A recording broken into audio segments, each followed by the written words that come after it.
Mob justice হলে সরকার শুধু বিবৃতি দিচ্ছে না, ব্যবস্থাও নেওয়া হচ্ছে বলে জানিয়েছেন অন্তর্বর্তী সরকারের উপদেষ্টা সৈয়দা রিজওয়ানা হাসান।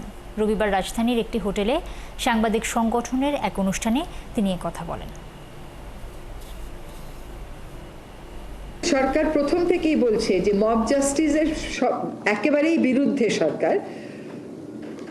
যে অবস্থায় আমরা যাত্রা শুরু করেছিলাম ওই অবস্থাটা একটু মনের ভিতরে নিয়ে আসেন, চোখের সামনে একটু ভাসান। ফলে এবং মব জাস্টিস একটা সমাজে কখন হয় বলেন?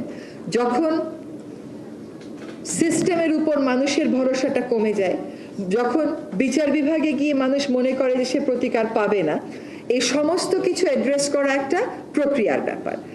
এবং মব জাস্টিস যখনই হচ্ছে আমরা তখনই শুধুমাত্র বিবৃতি দিচ্ছি না, মবের সাথে যারা জড়িত তাদেরকে গ্রেফতারও করছি, তাদেরকে আইনি প্রক্রিয়ার মুখোমুখিও করছি।